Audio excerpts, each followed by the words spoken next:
मोदी 3.0 में ये पहली ऐसी विदेश यात्रा है जिसका अपना एक रणनीतिक महत्व है।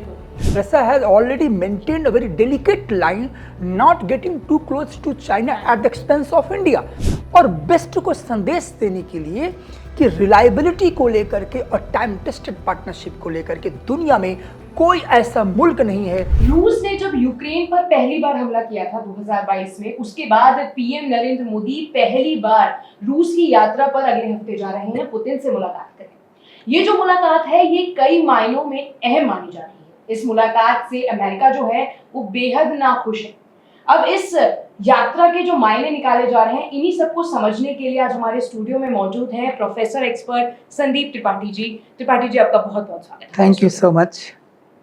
त्रिपाठी जी, पहला सवाल जो है, सबसे जो मेन सवाल है जो हर कहीं इस समय चल रहा है, वो ये है कि इंडिया से जो पीएम मोदी जा रहे हैं रूस पुतिन से मुलाकात करने की, इसका मतलब क्या निकाला जाए? देखिए, मोदी 3.0 में ये पहली ऐसी विदेश यात्रा है आदरणीय प्रधानमंत्री जी की जिसका अपना एक रणनीतिक महत्व है। बिल्कुल। और रणनीतिक महत्व जब की बात हम करते हैं वो ये है कि 2014 में सबसे पहले नेपाल भूटान गए थे अपने फर्स्ट विजिट में। 2019 में श्रीलंका और मालदीव गए थे। दैट मीन्स कि पड़ोसी देश हमारे लिए बहुत इम्पोर्टेंट थे उस समय। इस थर्ड टेन्योर में हमारी प्रायोरिटी कुछ और कहती है। वो ये कहती है कि पिछले 2.5 सालों में जिस तरीके से मॉस्को बीजिंग की जो प्रॉक्सिमिटी हुई है, जो स्ट्रैटेजिक प्रॉक्सिमिटी हुई है, वो न्यू दिल्ली के पॉलिसी मेकर्स को पजल किया है। इंडिया का एक स्ट्रैटेजिक पजल ये है कि यदि हम मॉस्को नहीं जाते हैं या मॉस्को की लीडरशिप नई दिल्ली नहीं आती है, तो फर्स्ट ऑफ ऑल ये एक तरह से ये पॉज एक डेंट है। वो डेंट क्या मैं आपको बताना चाहूँगा।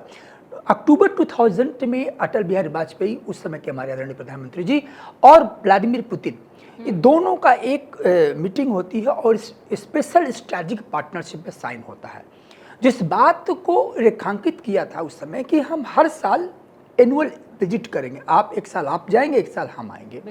और ये जो हमारा स्पेशल पार्टनरशिप थी 2010 में स्पेशल एंड प्रिविलेज्ड बना, और उसके तहत एक कंटिन्यूटी थी कि एक साल हम जाते थे, एक साल वहाँ से वहाँ की लीडरशिप आती थी। लेकिन और ये सिलसिला 2019 तक चलता रहा। 2019 में आदरणीय प्रधानमंत्री जी मॉस्को जाते हैं और वो बहुत हिस्टोरिक विजिट थी, क्योंकि पहली बार भारत जो है रूस का जो एरिया है व्लादिवोस्तोक का, वहाँ उन्होंने दौरा किए थे और एक डेलीगेशन के साथ गए थे। अब व्लादिवोस्तोक जाने का एक अपना रणनीतिक संदेश चाइना बीजिंग को था कि देखिए जो साइबेरिया क्षेत्र है रूस का, उसका अपने एक रणनीतिक महत्व है भारत के लिए भी और रूस के लिए भी। उसकी चर्चा हम बाद में करेंगे। पहले मैं बताना चाहूँगा कि आखिर ये क्यों इतना खास है, ये जो यात्रा खास है। ये इसके दो बिंदु हैं। पहले सबसे पहले ये चाइना को मैसेज है कि देखिए नो लिमिट्स पार्टनरशिप का जो समरकंद में आपने नारा दिया था, इसके बाद में आपने कहा था कि हमारी जो दोस्ती याराना है, ये एक संदर्भ था रशिया यूक्रेन वॉर को लेकर के, और रूस की मजबूरी थी कि उसको एक अनफ्लिचिंग सपोर्ट, खुला सपोर्ट चाहिए।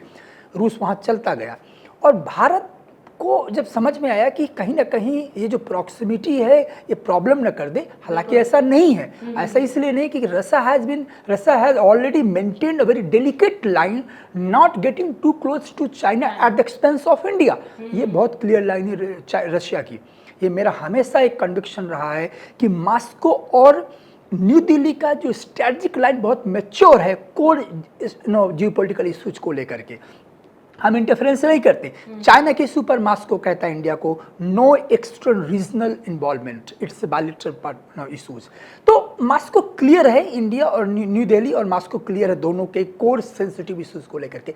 लेकिन यदि पुश करता है, यदि ये वॉर और ज़्यादा पुश किया और मॉस्को बीजिंग के करीब ज़्यादा चलता गया, तो हमारी तरफ संकट क्या है कि एक तरफ तो हम वेस्ट से दूर हो रहे हैं, हम पश्चिम से दूर हो रहे हैं, हम वो रिलायबिलिटी नहीं बना पा रहे हैं पश्चिम के, क्योंकि भारत का जो स्टैंड रहा है रूस को लेकर के। और दूसरी तरफ यदि मॉस्को भी हमसे दूर होता गया तो थोड़ा सा कहीं ना कहीं पजल है। तो उस पजल को दूर करने के लिए और वेस्ट को संदेश देने के लिए कि रिलायबिलिटी को लेकर के और टाइम टेस्टेड पार्टनरशिप को लेकर के दुनिया में कोई ऐसा मुल्क नहीं है जिसका उत्तर दे सके, और वो सिर्फ रूस है। रूस का कोई विकल्प नहीं है। आज भी हर मुद्दे पर जब रिलायबिलिटी की चर्चा होती है, क्योंकि अंतर्राष्ट्रीय राजनीति में विश्वसनीयता का बहुत संकट है। वो संकट इसलिए है क्योंकि वहाँ विश्वसनीयता रोज बदलती है। उसको रोज बदलने का इसलिए कहा जाता है कि डिप्लोमेसी में कोई फ्रेंड्स और फोर नहीं होता है, कोई स्थायी मित्र स्थायी शत्रु नहीं होता है।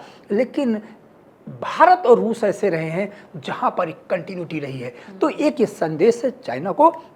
दूसरा संदेश है कि अभी भी मॉस्को भारत के स्ट्रैटेजिक कैलकुलेशन में टॉप प्रायोरिटी में रखता है। ठीक है, डिस्पाइट ऑफ द फैक्ट कि हमने डाइवर्सिफाई किया अपने डिफेंस को, हाँ, बट इसके बावजूद भी मॉस्को न्यू दिल्ली की जो रिलेशन है वो टाइम टेस्टेड है और रिलायबिलिटी के ग्राउंड पर।